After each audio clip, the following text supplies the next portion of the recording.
ये भगवती माया का प्रभाव है। अगर भगवान की ऐसी प्रचंड माया ना हो तो सब परमानंद में मगन हो जाएं। ये माया ही वो हमें धोखा दे, वो हमें ठुकराए, और हमारा मोह, हमारी ममता उससे बिलग नहीं होती है। अब उससे हटने का एक ही उपाय है, साधन को हरिभजन है, कै सत्संग सहाय। अगर हम सत्संग सुने तो सुनते सुनते बुद्धि पवित्र हो जाती है और फिर निश्चय होने लगता है। आप जिनके लिए रो रहे हैं, जिनकी बुद्धि पावन हुई, उन्होंने तिरस्कार पूर्वक छोड़ दिया। रत्नावती जी, भक्तमाल में चरित्र है, पढ़ लीजिए। रत्नावती जी पूरे रानी के जैसे सुख होते हैं वैसे ही रानी थी, वैसे ही सुख में मगन थी। कोई हरि भक्ति, कोई भजन, कुछ नहीं।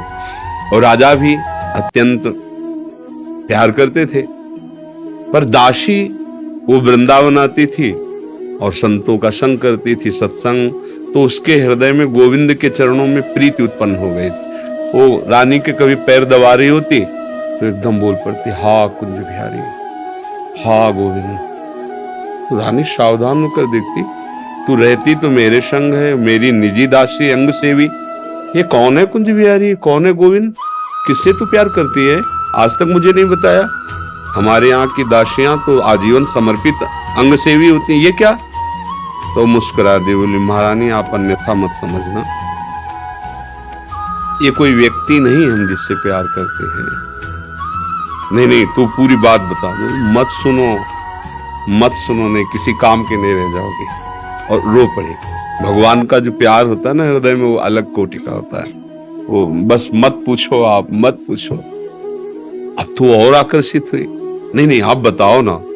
तो जब बैठ करके भगवत चर्चा, उनकी रूप माधुरी, गुण माधुरी, अब वो तो इतना उसके हृदय में अच्छा लगा कि पैर दबाने से हटा के सिराने बैठा लिया। देखो तुम अब वहां नहीं, अब यहाँ बैठ के केवल हमें प्रभु की बात सुनो। इतना रंग चढ़ा कि हृदय विकल हो, उनका कैसे दर्शन हो सकते हैं, गोविंद के कैसे दर्शन हो सकते हैं, बिहारी जी के कैसे दर्शन हो। उनका महारानी जी एक उपाय है, यदि प्रगट में संतों का संग किया जाए तो निश्चित संत सभा में गोविंद छुपे रहते हैं, वो जरूर कृपा करेंगे। तो रानियों कहीं जा तो सकती नहीं, तुम ऐसा करो, बगल में एक भवन तैयार करो आप संत सेवा के लिए, और संतों को बुलाओ, और हम स्वयं बनाएंगे, संतों को पवाएंगे, उनके श्रीमुख से भगवत चर्चा सुनेंगे। उस समय दिल्ली में बादशाह के समीप विराजमान थे माधो सिंह, उनके पति का नाम था। अब रानी का हुक्म, महल के निर्माण हुआ, पास में संतों, और खिड़की से वो दर्शन करती, फिर सुंदर भोग पधराती, जाके सब संतों को पवाती। ये जब सूचना पहुंची राजा के बाद, बिना हमारे आदेश के संत निवास बन जाना, संतों के बीच में, रानी को ऐसे कोई सहज थोड़ी देख सकता, जाना सब हुक्म कर दिया, बिल्कुल नहीं, संतों के समीप जाना बंद, ये सब बिल्कुल, क्योंकि एक राज मर्यादा होती है ना। और कुछ कठोर शब्द कहे, तुरंत नाई को बुलाया, अपना मुंडन कराया और संतों के बीच में बैठ गई। बोले आज से राज अन्न का त्याग, अगर मैं कहीं रानी हूं, कहीं भी किसी भी अंग में, मैं उसे रानी नहीं रहने दूंगी जो मुझे संत और गोविंद से दूर कर दे, कदाप। ये जब सूचना पहुंची को तो मुड़ मुड़ा के बैठ गई सब। सोचा ये तो मतलब भारी के भारी अपमान, इससे ज्यादा क्या हो सकता है। अगर मैं मारता हूं तो प्रजा विरोध में हो जाएगी, इसलिए इसको मारना तो है। बोले एक जंगली सिंह लाओ और छोड़ दो, तो संतों को, रानी को, सबको मार डालेगा। ऐसा ही किया गया।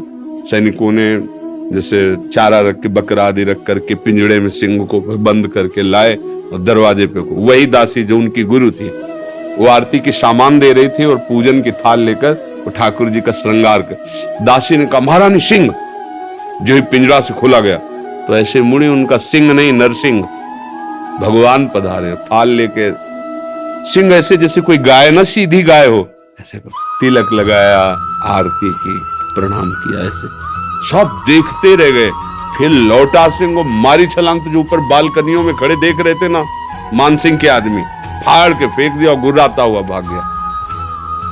अगर हम अपनी भक्ति के रंग में आ जाए तो फिर हमारा ये माया मोह संसार नष्ट हो सकता है, अन्यथा हमारे शब्द तो जरूर अच्छे नहीं लगेंगे, पर सही पूछो तो कृपा है जो असलियत का पता चल रहा है।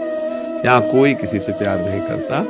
अपने सुख स्वार्थ की जब तक पूर्ति लगती है, हमारा मन जब तक राजी है, तब तक हमें आपको प्यारे कहते हैं, अपना प्यारा बना लेते हैं।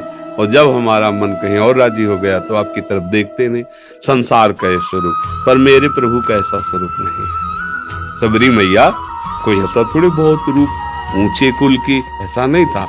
सबर जंगली जातियों में आती है उनमें, लेकिन भगवान की भक्ति से बड़े बड़े ब्रह्म ऋषियों के आश्रम में भगवान नहीं गए, सबरी माता के। भगवान ये सब संसार यही सब देखता है, तुम्हारा रूप, तुम्हारा गुण, तुम उसके काम लायक हो कि नहीं हो। अगर स्वार्थ की पूर्ति लायक नहीं हो तो कोई भी हो, हट जाओ या वो मार डालेगा।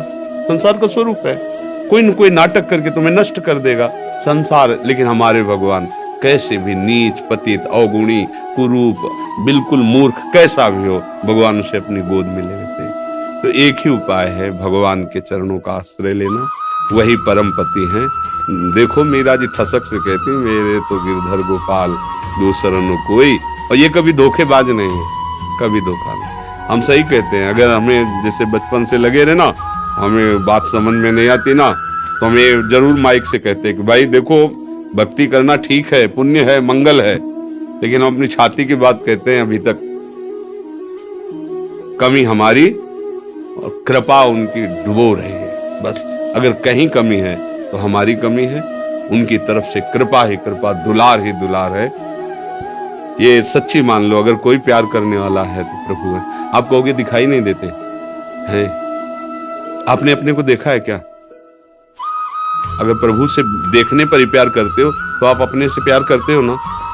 देखो ना, आप अपने से प्यार, आपने अपने को देखा है क्या? आप तो शरीर को देख रहे हैं, बिना देखे भी आप अपने को बहुत प्यार करते हैं। आप अपने आप को बहुत प्यार करते हैं।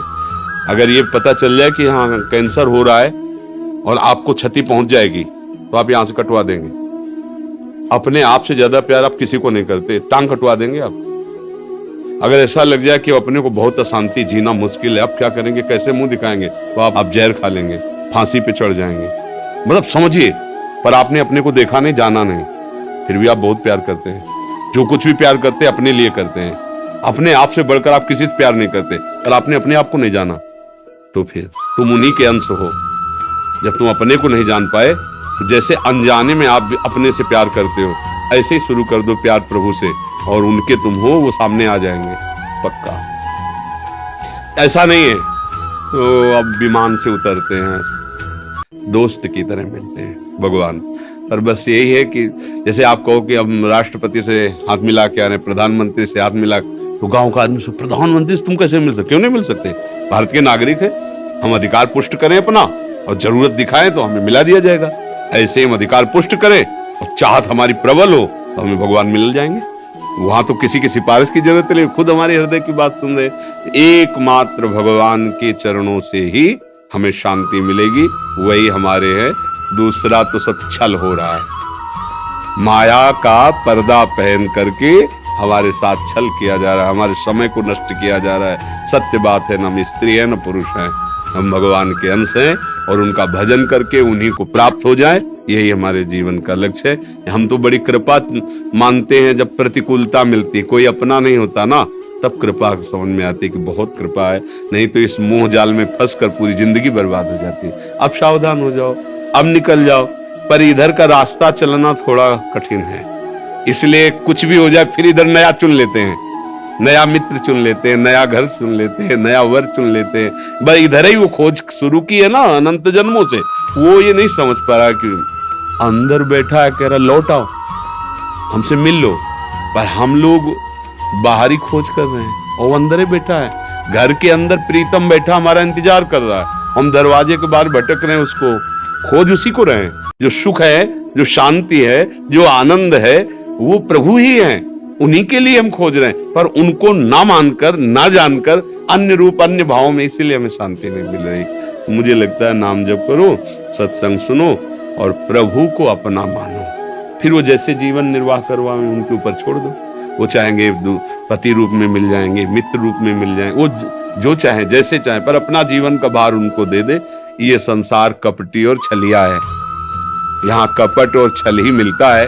प्रेम तो कोई भगवत कृपा पात्र जनों को ही समझ में आता है, ये तो कहाँ प्रेम। अच्छा वो कौन सा मैरिज कहते, लव मैरिज, मैंने प्रेम का विवाह, इससे बढ़िया और क्या बात होगी भाई। पहले तो गांव में था कि वर दूल्हा को नहीं दे, मतलब वर दुल्हन को नहीं देखा, दुल्हन दूल्हा को नहीं देखा। ऐसा नहीं था कि वो लड़की लड़का देख के बाद के ब्याह होता हो, ऐसा पहले नहीं था। गांव में तो माता पिता तय कर लेते थे, हो जाता। मतलब प्रेम का मतलब आपने चयन किया दोनों ने मिलकर, ये तो बढ़िया बात है ना। अब आपका मन मुटाव तो होना ही नहीं चाहिए, क्योंकि दोनों ने प्रेम विवाह किया और दोनों ने चयन किया, और 1 साल बाद तलाक हो जाता है। भाई कैसा प्रेम विवाह, वहां तो न वर को देखा था न दुल्हन को देखा था, माता पिता की मर्यादा में आकर ब्याह किया और परिवार सुसज्जित मंगलमय आजीवन निर्वाह करते हुए पूरे घर की सेवा, परिवार की सेवा, पति की अधीनता, पति पत्नी को ही अपना सर्वस्व मानते हुए ऐसे ही भाव से आज हमारा क्या वातावरण हो रहा है। क्या हमारी उन्नति हो रही, क्या उन्नति हो रही। अगर पीछे से देखा जाए तो हमारी बड़ी, ठीक है माता पिता की पसंद थी, आपने खुद पसंद किया ना, तो अब अपनी पसंद का निर्वाह करते जीवन भर दोनों मिलके।